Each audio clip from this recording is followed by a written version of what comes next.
It's finally time. Time. Time? Time. Time. For us to say goodbye. Are we gonna do it again? I like how you immediately know. I mean, it's not like we haven't done this like 2 previous times, but we have finally come to the end of the road So I can't let you go. for K-On! Yep. Our final K-On! Episode. It's The the season first 3 time we've finale. had the movie ready to go. It's bizarre almost. Yep. Like none of this makes sense, but yes, we finished a series and we have the movie immediately right afterwards. It's I know it's a very odd thing for our podcast, but that is exactly what's happened. Hello, welcome to episode 42 of Jared and Al Watch K-On!, the season finale. Mm-hmm. Series and indeed. I'm Jared, that is Doc Alley and Ladium, Hello. and we are here to discuss the K-On! Movie. Mhm.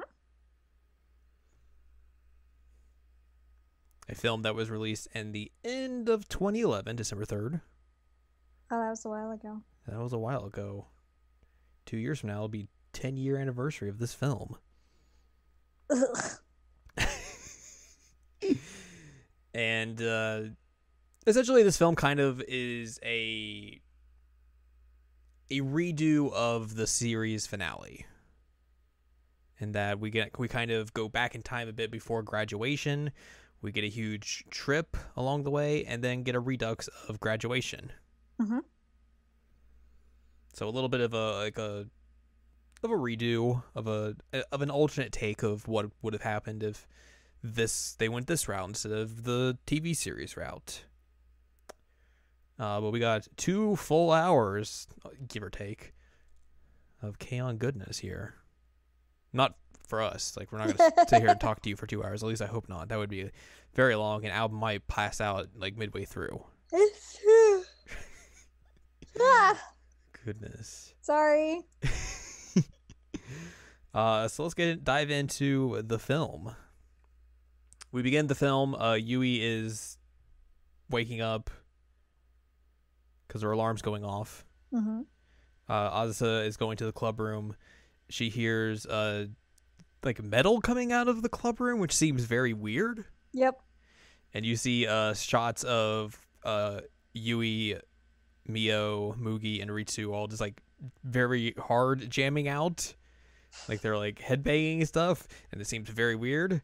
Azusa walks in and she sees like them finish up their song, and then everything gets real weird and full of tension and everything. And I was like, "What is going on?" Ritsu and Yui are yelling at each other. Mugi's yelling at them. Azusa wants them to play Old Maid, and Ritsu's like, "No!" And then Yui's like, "No, Azusa. We'll play that later. But we'll play that later." Mugi yells at everyone. And then, like, Azusa finds this cassette player and then turns it on and realizes that they were just imitating Def Devil. Yep. And then they're like, "Oh yeah, we're just having a faux breakup. We're just acting out like what would happen if this was a thing." And it's just like, okay, sure. I remember you texting me during this and being like, "What is going on?" And I think I just replied back, "They're weird." Yep. And that's basically it. It was a very weird intro, but also like very on brand for them Yes, because they're just weird. they are very And weird. they have such weird like choices of things that they do. It's very true. They have some tea and everything. Michelle Monaka shows up and talks about graduation. She says that Yui and Ritsu might not graduate because they haven't fully given them the okay to graduate for everyone, really. Mhm. And she scares the life out of Yui and Ritsu. The seniors leave. They take some of their belongings and everything. Yui wants to do something that's fun that graduating seniors do. And then they eventually talk about wanting to get a present for Azusa Yep. to give So her she's something gonna to be by remember. herself. She's going to be by herself. Azusa eventually catches up to all of them because Yui left a trail of candy wrappers in case she got lost. In case she got lost. And now they're all gone. She's very upset about it. She's like, oh no, I'm never gonna find my way back. This is like, what are you talking about? Everyone goes home. Yui talks to Ui about what kind of gifts that Azusa would like because she wants to find the best present that she can give to Azusa. Ui tells her that Azusa wants the seniors to practice more and clean up every once in a while. And that if Yui didn't hug her a lot, Ui makes a joke that Yui should just stay back a year so they all graduate together. And then Yui's like, She's like, oh no, wait a minute. The next day, the 4 seniors meet up on their way to school. They still have an idea of what to do. Yui in class overhears the volleyball club talking about going on a trip. Yep. And Yui's like, oh, that's an interesting idea. We should do that. Ritsu initially opposes it because she thinks that the Light Music Club should do their own thing. Yep. But then eventually just they go with it. Relents very quickly. Yes. Also, the whole senior class decides to get a gift for Mr. Yamanaka as well. Mm-hmm. Which we know about from the show. Yes. So we go back to the club room. Ritsu has already dropped they start talking about, oh, if we were going to do a graduation trip, where would we go? Kind of having some brief discussions about it. They get into talking more about what Azusa's present should be. Azusa walks in on the conversation while Yui's telling the story about how Ui said that she should flunk a year, and Azusa's like, hey, I heard someone say about talking about flunking, and everyone's like, nope. And then Mugi was like, no, we were talking about the German city of flunking. Yep. Which Because apparently we're trying to find a place to go. in the Japanese dub, it's a German city of Lunen, which I'm probably horribly butchering, which apparently is a gag that staying back is also pronounced the same as Lunen. There you go.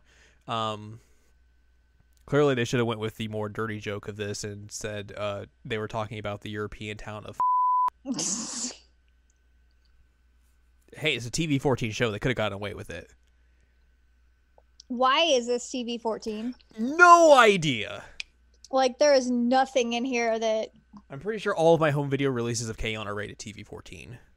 Nothing about it is, like, at all questionable. It's very bizarre, and I don't understand why. It is a bizarre show. Yes, I will agree with you on that. Well, yes. I mean, just in the idea of them making it TV-14 for whatever reason. Yeah, that's dumb. So basically, the idea of the trip comes up with Azusa, and they all basically come up with their own ideas of where to go. Ritsu wants to go to Dubai. Yep. Should be very hot. Yui wants to go to Europe. Mugi just wants to go to a hot springs. Mio would like to go to London. So everyone has something different. So Yui comes up with this plan to create a lottery system, and she has all of the choices, and she makes Ritsu pick, and she fills it all out, and lo and behold, they're going to Europe. Who could have guessed? I was just like, let me see that piece of paper, and Yui just like gotta go. hauls out of there, like bye, and then trips. She loses the paper, and then the secret is revealed that all of the choices were Europe. It was rigged. And Yui's like, no. And then she has to wear a paper. She has to wear paper, and they draw like a face on it, and then they put teacups in to try and figure out where they're going to go. And the Europe teacup is tiny. Yes. Tonchan is going to be the one who decides where they go. They have to wait a while because Tonchan's just like, it's like, what? Why are there cups in here? I'm not moving towards those weird things. Why are you putting teacups in here? Eventually, Tonchan moves in front of the Europe cup, and everyone's like, oh, but he touches the London cup. Yep. And Mio freaks out. I was like, yeah! Yui is devastated, but they tell her that London is in Europe, and she's like, oh, huh, okay.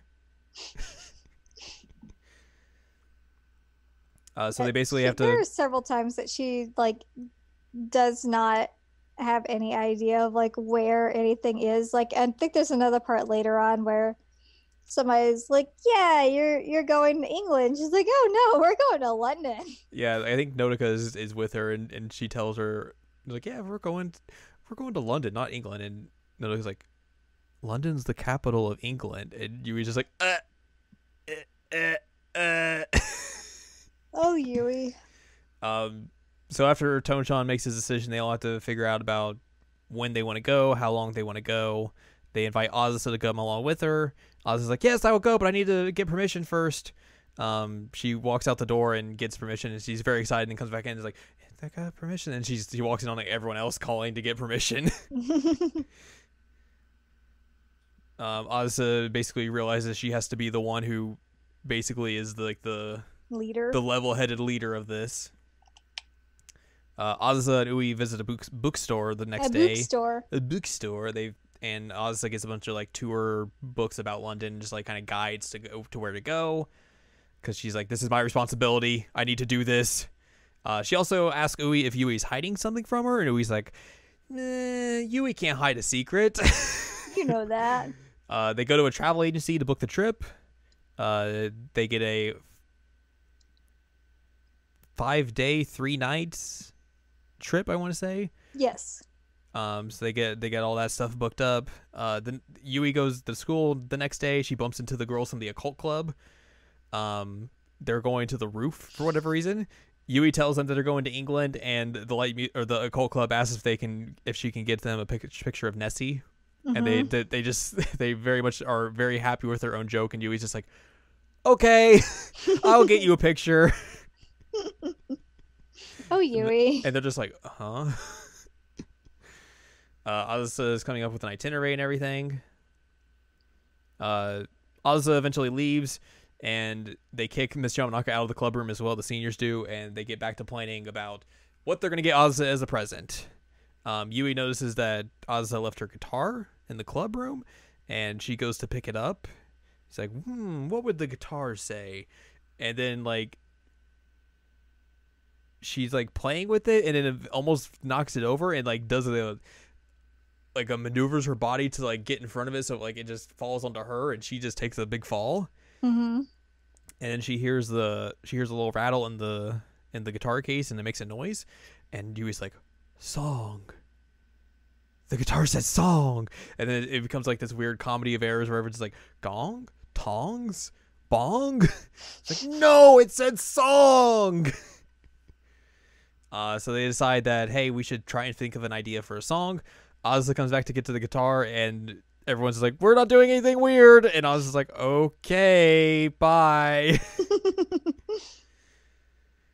So basically the next couple days, they have to get everything packed and prepared, get all their basic needs and everything. Ui makes Yui bring forth like a bunch of food. And it's like just packing your suitcase full of all these different foods. Like Japanese food. Yui's parents show up. Yes, they do. It was weird. You don't see their faces, but they're there. You do see their faces. You do? I didn't see their faces. Maybe I wasn't very briefly. Like it's kind of like side shots, and like I think there's a pull away shot. You can see their faces as well. But yeah, you see Yui and Ui's parents for like the very first time since like the one shot where there's like gallivanting across the world doing random vacations. I think Yui's mom gives her like a phrase book. Her dad gives her a power adapter. And then Yui tries to think of how she's going to pack Ui in her suitcase. Just doesn't work. And then everyone sees her off so that you get to see Ui and then their mom and dad as well. Where you see her dad just like walk out and his like just sweats. It's like, all right, see you, kid. They all meet at the train station. Well, Ritsu, Mio, Azusa, and Yui meet at the train station. She notices that Mio, Azusa, and Yui all brought their instruments. They go to meet Mugi at a different station, and Mugi immediately is like, "Oh no, I should have brought my keyboard." They get to the airport. They check in, do all that stuff. They have to check in their instruments and their luggage, all that sort of stuff, and then they just goof around in the airport for a while. They go across the people walker, and they do this like weird gag where they make Mugi out to be like a famous celebrity, and like Ritsu and Yui are like paparazzi. That part legit made me laugh out loud. It's very good. They do a bunch of just like taking pictures in front of the planes and everything, and eventually get seated. They're in the very back of the plane, which is like pretty okay seating in terms of like a long flight. So you're right near the bathroom. Yeah, I mean, that was really good. They've got cute eye masks too. They get cute eye masks. They get ready for their flight and everything, and trying to figure out what to do. Japanese. Yui tells Asa that they cannot speak Japanese the rest of the flight, and that she's now Azucat. Azumeow. They practice getting the in-flight meal, chicken and beef, and it turns into Pop Team Epic for a second. Yep. And then the flight attendant is like, "Would you like Western or Japanese?" And they're like, and then they fall asleep because it's a long flight from Japan to London. Probably a good 12 hours, maybe. At least 12 hours, I would say. Probably longer than that. Yeah. Yui wakes up at one point. She opens her shutter or her window thingy to see the sunrise.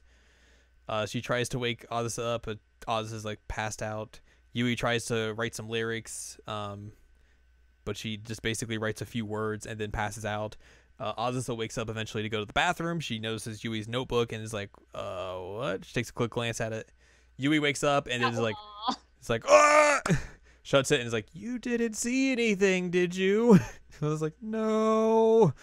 It's like, "Yes, I'm writing about my lifestyle I would like to lead." Asa again feels like something's going on, but she doesn't know. And then they go back to sleep. Eventually, they arrive in the airport. They are very excited. They have to go through customs, and they have to basically tell why they're there, and basically they all kind of have weird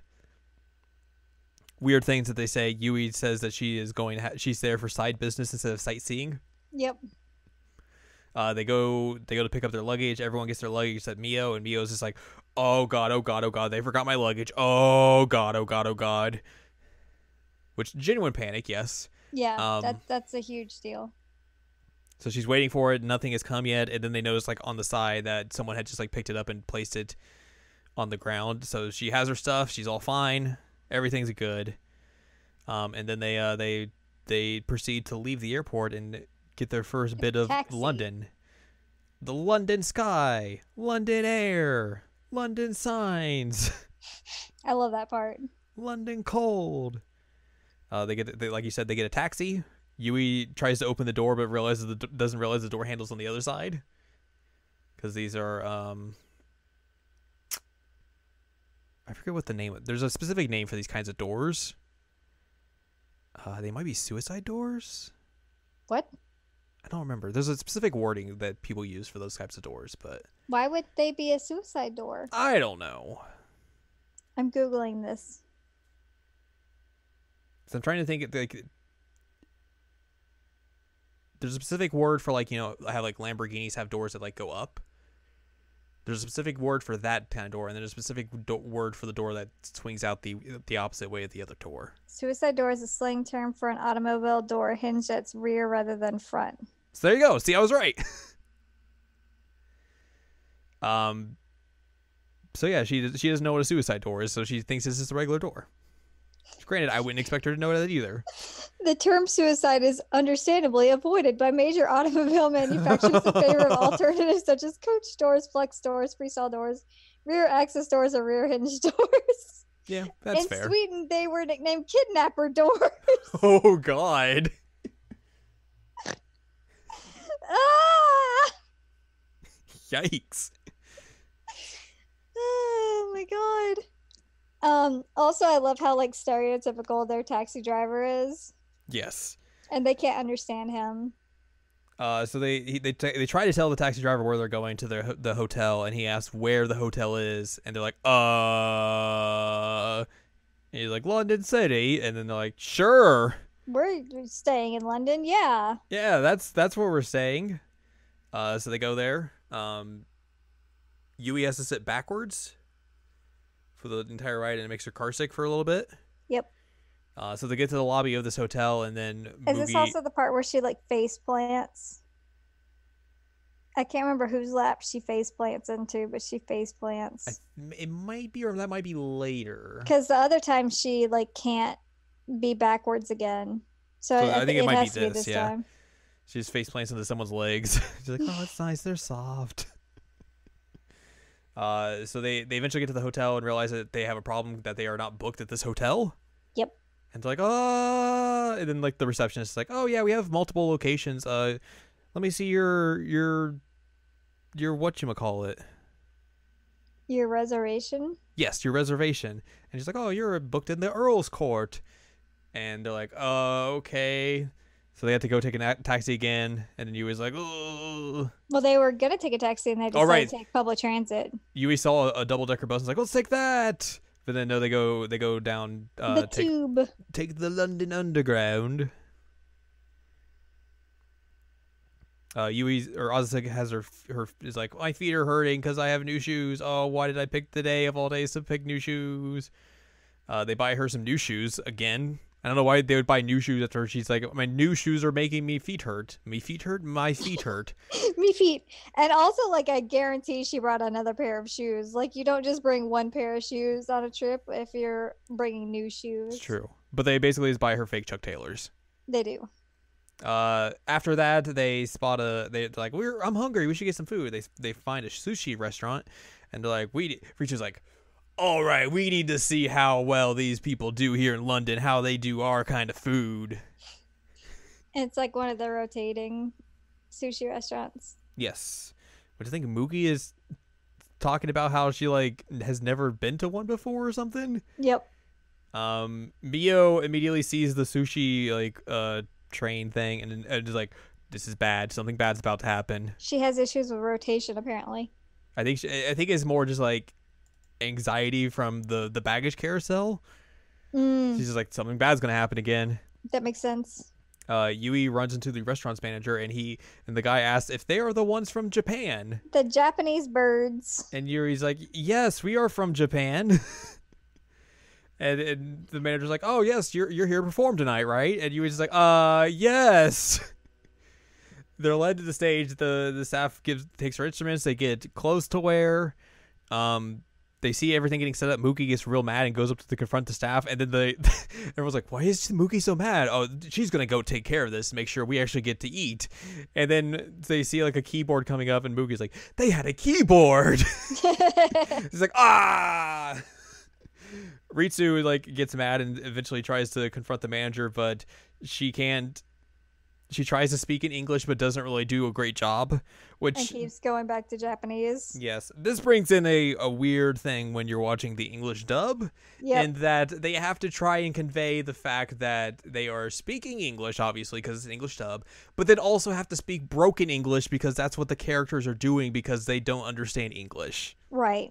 It's this weird, like, 4-dimensional chess you have to, like, think with your mind because otherwise it doesn't make sense.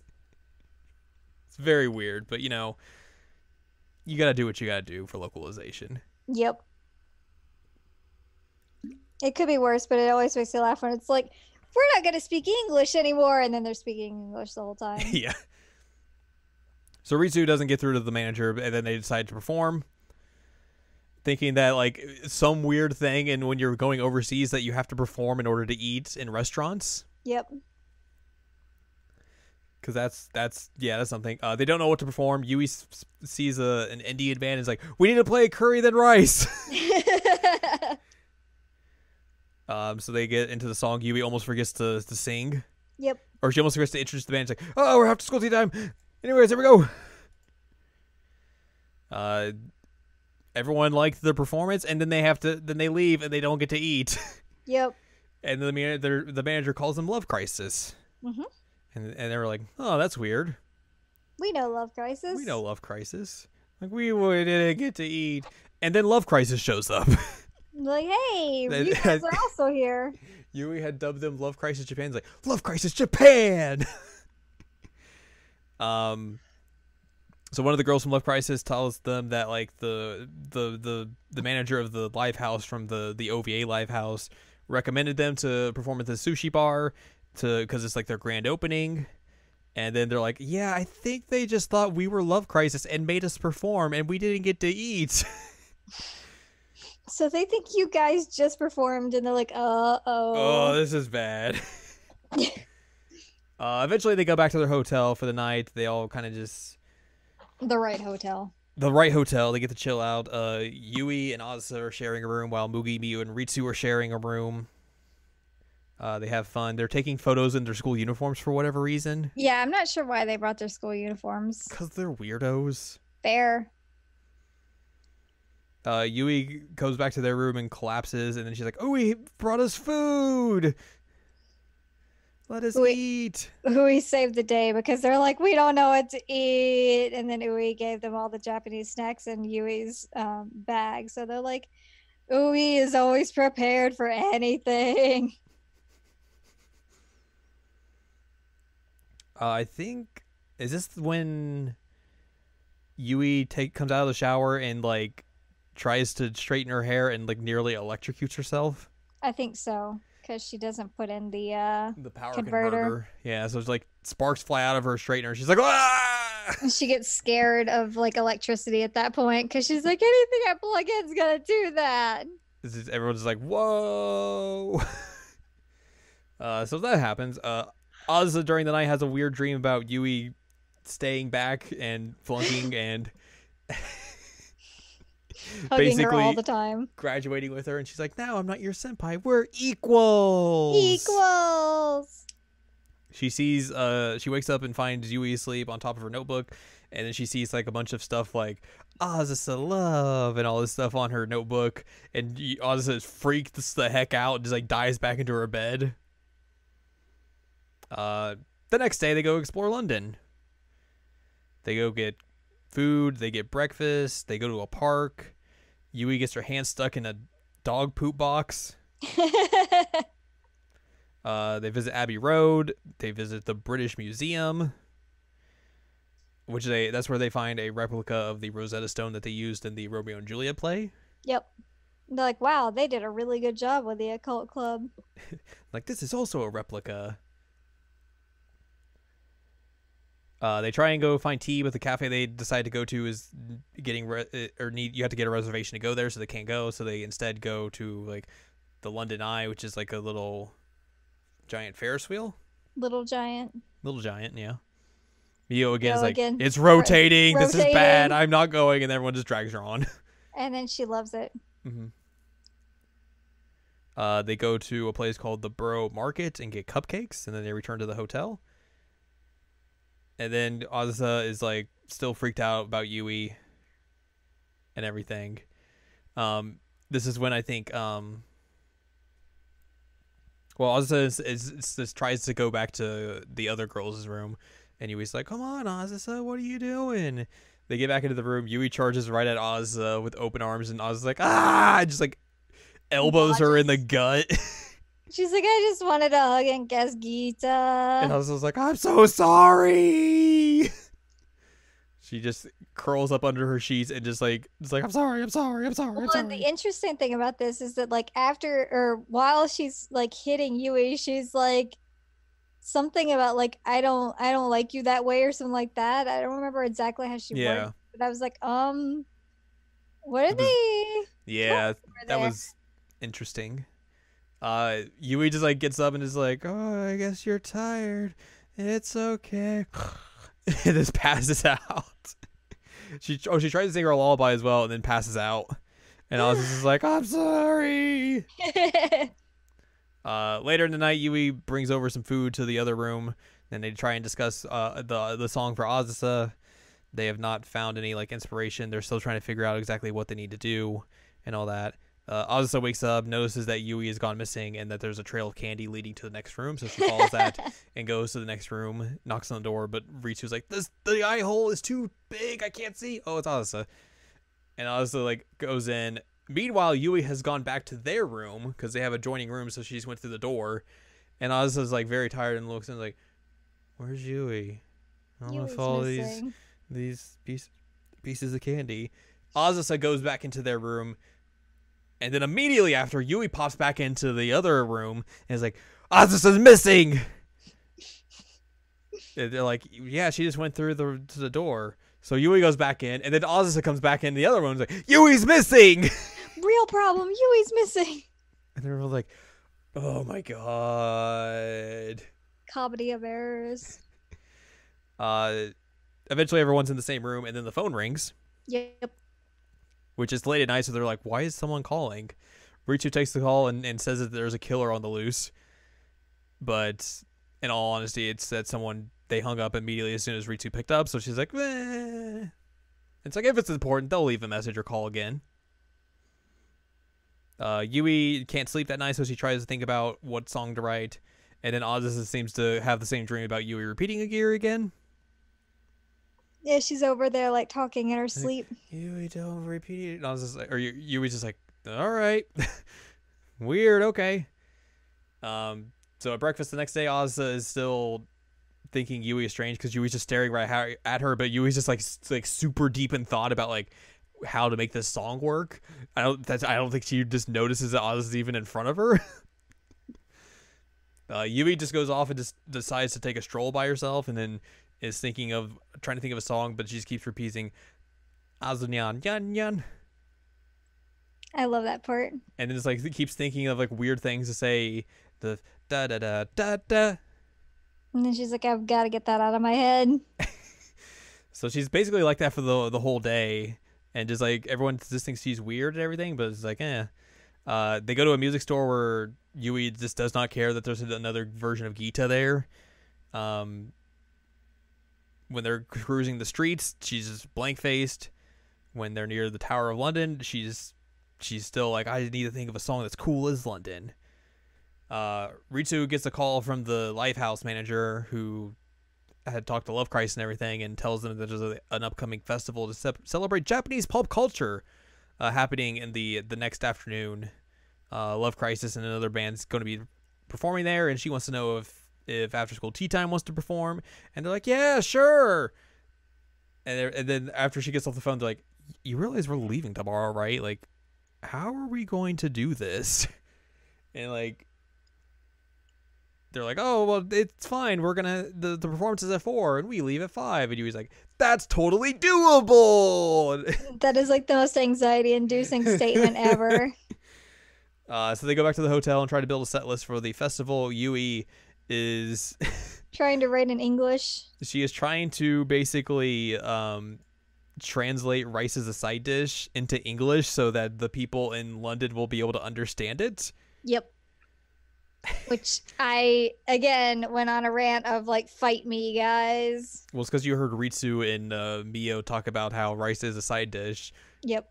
And I think Mugi's like, "Rice can be a main dish." And you're like, "Thank you, Mugi. Bravo. I'm glad someone here has actually like has the mindset of what rice is." I mean, that was legitimately like it's true. A conversation that was had. So basically, they're trying to translate this into English. It's not really going well. When everyone goes back to sleep, Yui has a flash of inspiration during the middle of the night, but she can't remember exactly what it is and falls back asleep. Azusa again has the dream where Yui's repeating a gear. Yep. The next day, they're all about to head out to get ready for their performance and everything. Mugi goes off to reception, and she comes back with her keyboard and is like, "I had them flying over here." And I think Richu's like, "Oh, the joys of being rich." Yep. So they get all their luggage together, check out of the hotel. They head to the Jubilee Gardens, which is where the Japanese Pop Culture Festival is being held, which is a very weird thing. It's packed with like food stalls, with Japanese food and all that sort of stuff. Weird, kind of stereotypical cosplayers and entertainment. Like, yep. Just people dressed like samurai and stuff like that. It's like, okay. Which, granted, like, if you're in a Western like country and they have festivals of this nature, like, you're probably going to see that. Like, that, it's accurate to an extent, even though it is problematic. Yep. Mugi points out that there's a yakisoba stall. She wants to get it, but they can't because they have a tight schedule. They So upsetting. They go behind the scenes. They find Love Crisis and they tell them about what's happening. Love Crisis tells them they're performing at the same time. They're like, we're performing there. And they're like, no, it's fine. We're performing in the indoor stage. You're performing on this outdoor stage. Which is like a really nice like stage where you get like a nice view of the festival. You get a view of a river, some gardens. It's all real nice scenery. They're setting up their instruments to sound check and everything. Yui is like afraid to plug in her guitar into the amp because of the incident where she almost got electrocuted, and then out of nowhere someone just like takes it and is like, plug it in. And then it's Miss Yamanaka. She's just randomly in London. Yep. It's like, what are you doing here? Why didn't you tell us? She's like, I tried to call you the other night. And then she's like, I had frequent flyer miles I had to use before they expired on my credit card. And they're like, oh, the joys of being an adult. Miss Yamanaka brought ninja costumes, which the crowd's like, yeah. And then she shows them photos of Nodoka, Ui, and June modeling in them. And then Richu's like, no, we're not doing that. So they get ready to perform. The first song they start off with is Your Favorite Fuwa Fuwa Time. Yui gets on the mic to basically talk and introduce themselves, I think basically in English. And then Richu's like, hurry up, we have time. We don't have time for this. We have a flight. And then they run into their final song of Rice is a Side Dish, which she sings in Japanese, even though she had prepared the English lyrics. Yep. And then near the end of the song, she does like a kind of encore of it because she's like, one more. And then basically she turns Rice as a Side Dish into like a way to start listing off all these random places in London. Yep. And then she just yells out Sky High when she's done with the song. Yep. She's like, and then they're like, why did you go make the song so much longer? She's like, there was this cute little kid in the audience and I couldn't stop. And I think everyone's like, yes, that kid was cute, but we needed to go. So they make a mad dash with their luggage and instruments to find a taxi. And then they take a drive to the airport. Azusa passes out on the way there. So while she's asleep, they talk about the song again. Yui basically comes up with the revelation that she's had, and they're just going to write a song like they usually do. Yep. And everyone's like, yeah, of course, that's a great idea. That's what we've been thinking of. And Yui's like, why didn't you tell me?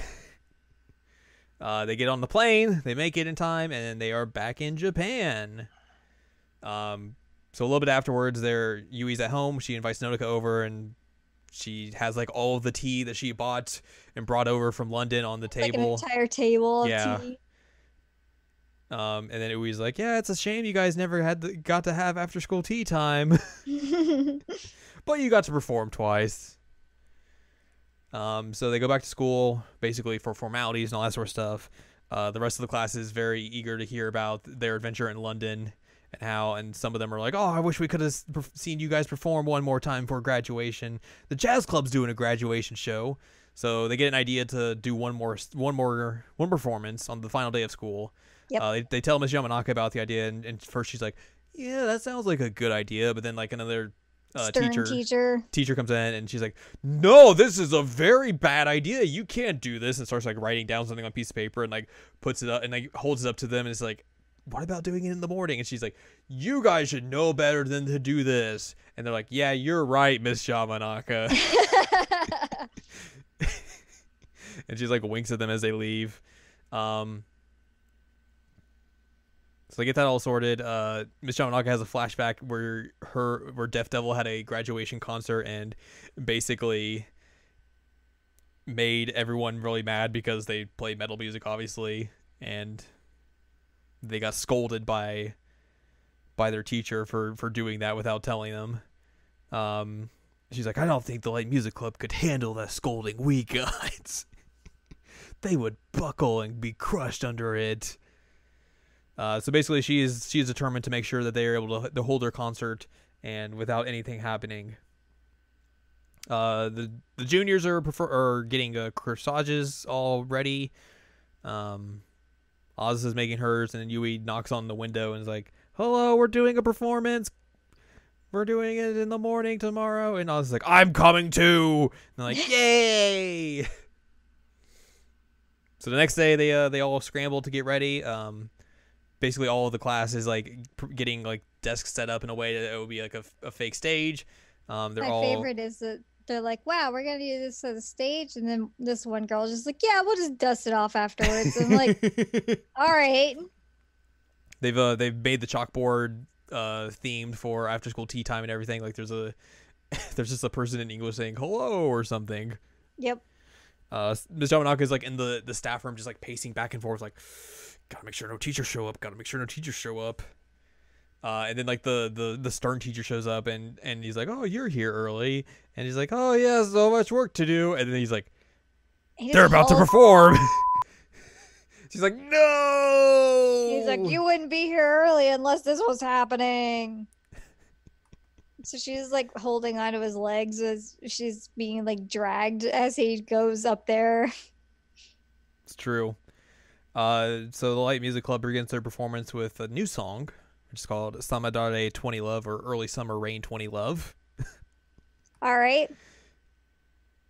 So they get to play that. They play a few other songs in the meantime as well, and jam out. They eventually end with You and I. Mm-hmm. Ms. Yamanaka has been able to keep the other teacher slowed down enough by just like grabbing onto him and just like dead weighting him, essentially. He eventually makes it to the room and then like kind of just like sits and watches, and then turns to Ms. Yamanaka and is like, "You know, these kids aren't that bad. They don't play that loud stuff like you did back in the day." He's like, "The music's good and they're cute, so I'll leave them alone." And then like the students like pull him in and Ms. Yamanaka in to see the rest of the performance. Everyone is very happy. They take pictures. Yui jumps into the crowd and like jams out and like with everyone just around her. It's real fun. And also like a good callback to like the final TV opening, because essentially that's basically what it is. Yeah, that makes sense. After that, it's getting ready to graduate. We're gonna graduate again. Yep. So we get to see some like interludes of the seniors finishing up Oz's song. We see like Mugi share an instrumental demo that she did, which is like on like a tiny iPod, which is like, oh right, iPods, they used to be tiny. Yep. That used to be cutting edge technology in 2011. It was. I think like this scene is actually kind of one of my favorites from the whole movie, because like you get to see the seniors all kind of just like be like a band. Yeah. In like the ways that like bands actually are, where it's like coming together, like, you know, writing songs, getting all of the specific parts for the songs together, making sure they all mesh together, getting the lyrics right, coming together to just like practice and do all that sort of stuff. Like it's a really fun little montage they set up here. It is really cool. They eventually realize that they are done, and they have it done just in time for graduation. Oz is playing table tennis in PE. Yep. And then she notices that she's talking about how like the rest of the club is acting weird again. Sports anime. Yep, this is a sports anime. And she's like, "Oh, they're weird." And then June's like, "Oh, maybe they're transmitting messages to aliens or stealing snacks." And then it's like, "What if they stay back a year?" And Yui's like, "Nope, Yui's definitely not staying back a year. Trust me, I know." We get to the final evening before graduation. Yui is practicing the song in her room. She feels that the lyrics are missing something. She's trying to figure that out. Ui comes up to check on her and make sure she's all good for tomorrow and everything. Yui like tries to hide the lyrics under the table, and then Ui notices it, but basically is like, "Oh, I didn't see anything." But also tells her not to fall asleep again with her bass on Gita, so she'll get string marks. Because that's something that happened earlier on. Yep. Yui thanks her for being a sister that helped her get to where she is so far, and she's like, "When I go to college, can we still get together and get tea and everything?" And Yui's like, "Yeah," and like, "Yay!" And then basically Ui kind of knows what's up now, and sends Azusa a text being like, "Hey, don't worry about things. It's fine. Everything's fine. Everything's good." Yui gets dressed. She practices on Gita a bit, And then she's like, "Oh God, I gotta go to school and meet up with everyone." The ceremony comes and goes. They basically just don't really show it. Yep. Yui heads up to the club room. Ritsu calls her, and they go to the roof with Mio and Mugi. They basically just run on the roof, going ah. As you do. Yeah, they get together. They're nervous about the song. They want to make sure it's good and everything. Azasa's in class writing thank you letters for everyone. She sees a bird. It flies away. And then the seniors see that bird. The seniors reminisce about the club and everything. From Yui watching the Ritsu, Mugi, and Neo play for the first time. To basically them performing a song together, to Azasa joining the club. Yui basically gets her inspiration to finish the lyrics and everything about how Azasa's their angel and everything. And that's the line that they needed. And now they're done. Yep. So they come down from the roof to have tea and everything. Azasa comes after school's out and everything. She's like, I was going to prepare tea for you guys. And they're like, nah, it's all right. The seniors go to pick up their instruments, and they're like, hey, have a seat and everything. And then they play Tenshi ne Furute Yo, or We Touched an Angel, basically the same song they play for Azasa in the series finale. Yep. This is more where you kind of get that montage of seeing where, like, how they had worked on it and everything, them getting together. So in a way, it's like slightly less emotional than the TV version. Yeah. But still, it's, emotional, because Azasa still gets emotional and has tears. You see like an outside of the club room shot of her getting up and applauding and then saying something, and then the rest of them be like, huh? So probably the same instance of her to be like, wow, you guys are still bad. Yep. The seniors all walk home together. They talk about Azasa's reaction to it, Mio crying, getting emotional, and then they talk about going to college, getting sweets and everything. Keeping up with the tradition of gifting a song to the juniors of the club, where they're going to go for Azsa's graduation trip next year. They see Azsa coming, and Yui goes and gives her a big hug, and that's how we end the movie. Yep. And that's how we end K-On! Well, the TV or the anime version of K-On! The manga, of course, would go on to show off the events of Azsa's final year of high school, the light music, or the seniors going off into college and how they interact with that and everything. And then there's also the new K-On! Series that just launched, which might get an anime at some point. Who knows? But that is it for K-On! We did it. We did it. We ran through all of it. We got a bit of stuff to talk about before we get into that. So similar to the anime, this also has opening and ending themes. The opening theme is called Ichiban Ippai, which is called Full of Number Ones. And then the ending theme is called Unmei wa Endless, or Fate is Endless. I liked it. Of course, because, or I guess that is that is the main theme. The ending theme is called Singing. Apologies for incorrect information. Those all got different various releases and everything and whatnot. And we also have trivia. Trivia. A lot of trivia, actually.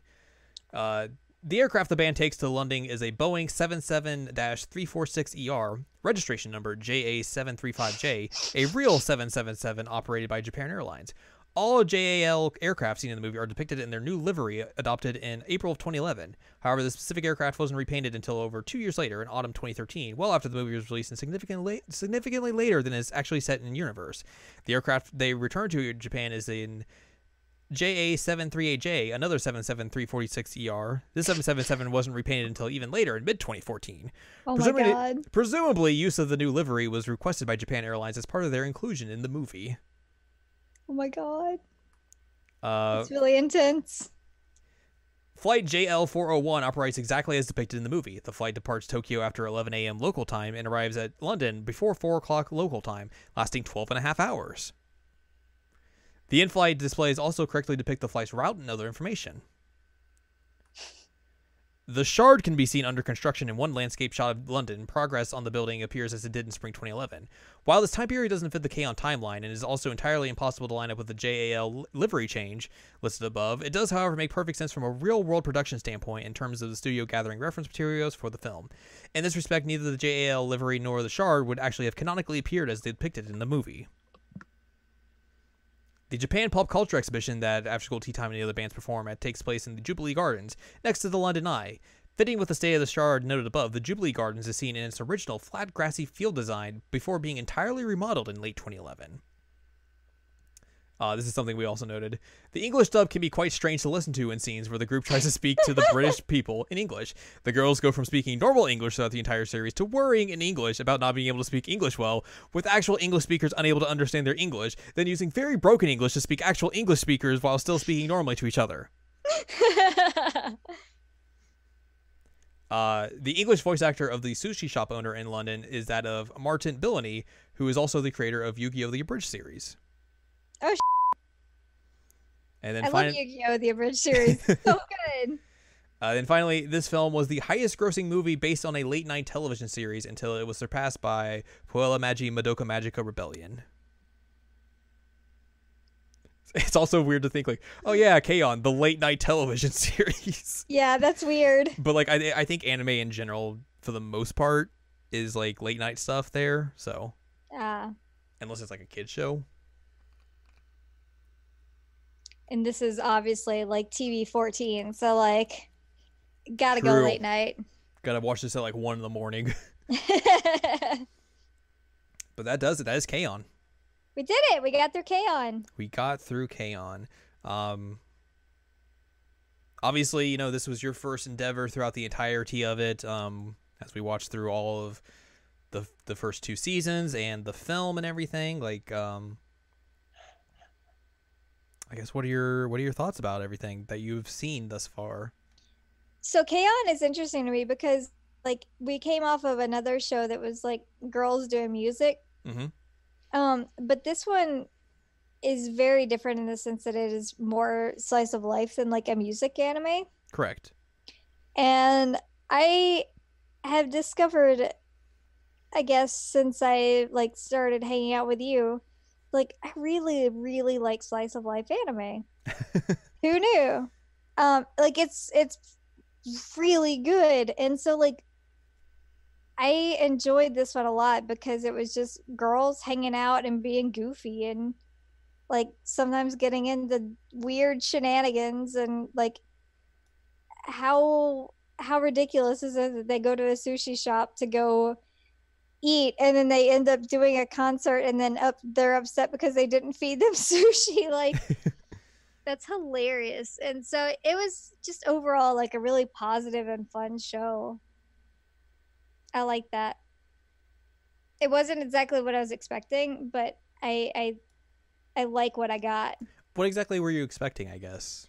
I think I was more thinking of like more like Love Live Sunshine. So like more drama, essentially?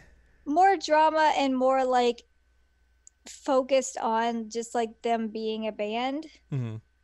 And I mean, you get that here sometimes, but also you just get like goofy things like, hey, we're going to try and petition to get an AC. Or we're going to clean the club room. And like, you know, it was just fun to watch them do ridiculous stuff, but also do normal stuff. And it was a really enjoyable series. And also I love, and you know this, I love Yui. I love her. You do. I don't know why. She's ridiculous and sort of dumb, and I love her so much. I don't know if we ever talked about this, but like this show obviously like holds a special place in my heart because like this is probably like the 4th or 5th time I've rewatched it now. And this was basically like the first anime I went out of my way to go find when I came back to anime, like in 2013. Nice. Like it was the first one I watched that wasn't like in season, and it was something that like I found on Tumblr. Like I just kept seeing it pop up every now and then and be like, that animation looks good. Like I should try this out, and eventually found the dub and just dove in and just never looked back essentially. Boy, howdy, that animation is beautiful. It is. Like I have a weird vivid memory of the night my niece was born. Coming back home at like 6 a.m. and not really being tired and staying up for another half hour to watch an episode of K-On! Nice. So there you go. I'm going to ask you this, and even though you're in a very tired state, so this might cloud your judgment, but oh boy, if you had to rank the series that we have watched for Jared and Al watch so far, how would you rank them? Oh.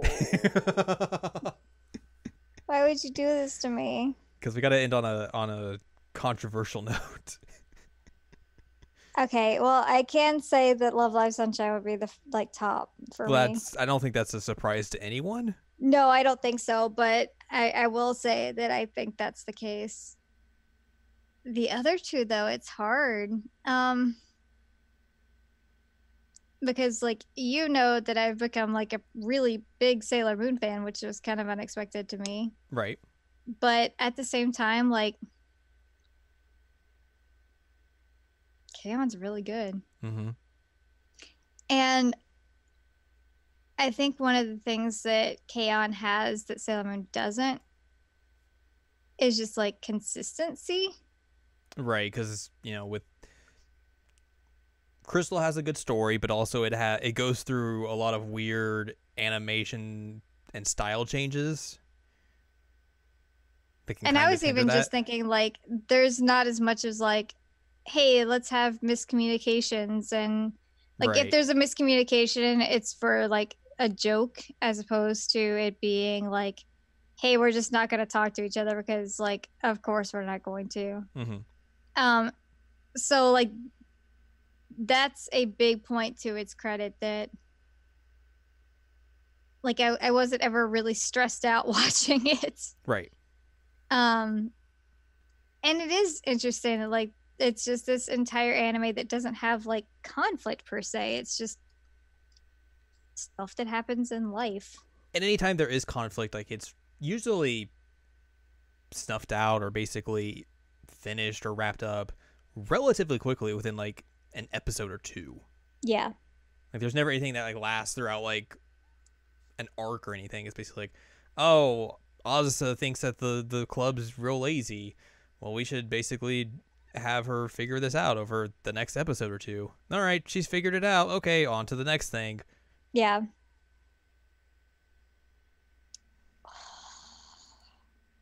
Why would you do this to me when I'm so tired? I mean, I think from the way you're describing it, it is Love Live, K-On!, Sailor Moon. I think so. Which, I mean, those are three fine shows altogether, so. Yeah, I think so. And I mean, like, they are all super top tier quality stuff. So, like, that's pretty impressive to me that we've watched such good stuff for this. Well, what are your opinions on it? On, like, the order? Yeah. Sunshine, probably K-On! Sailor Moon. All right, there we go. We do tend to have similar tastes, so. Yeah, I think for me, K-On! Just, like I said, holds a special place in my heart, so it's going to be up there probably a little bit higher than Sailor Moon, which Sailor Moon's great as well, but K-On! Just has that it factor. Also, like, Sailor Moon is not, like, finished. True. So that makes it a little harder, Who knows when that's going to be. They finally announced that, hey, they showed off some visuals of that movie. Yeah, they did. And they don't look good. No, they don't. So maybe that movie's coming along. Those movies, I should say. But as we discussed the three shows we've done, we've got to talk about what we're doing next. What's coming up next week. Mm-hmm. Because the train isn't stopping here. No, this train is rolling on. We've decided what we're doing. We have decided what we're doing. We will be continuing next week. Jared and Al Watch Season 4 will kick off. And we're continuing our trend of girls doing things. Yay! Which has basically been the trend of all the shows we've watched thus far. We are also continuing our trend of watching a series and then having to wait for a movie. Oh boy. We're also watching for the first time a show that's not dubbed in English. Da-ba-bum. So that's interesting.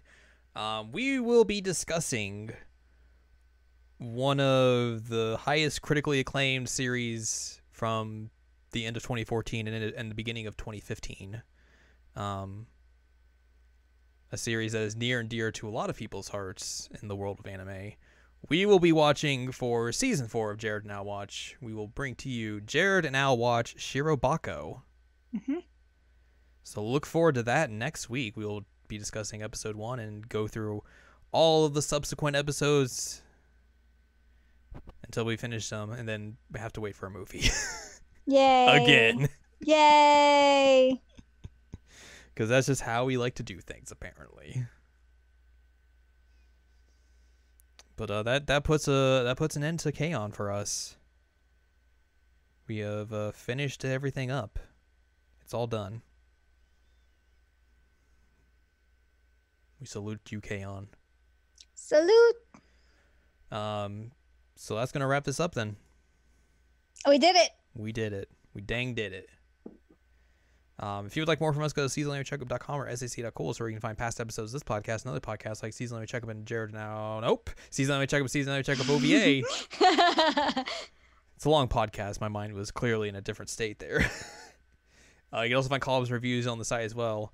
There's a K-On! Column on the site you should go read if you are in the mood for K-On! After listening to this. If you would like more from AnnLadium, go to AnnLadium.com. She's got columns and reviews. And you can follow us on Twitter, twitter.com/animecheckup. It's where we do the Twitter. So next week, join us as we dive into the very first episode of Shirobako for Season 4 of Jared and Al Watch. Yay.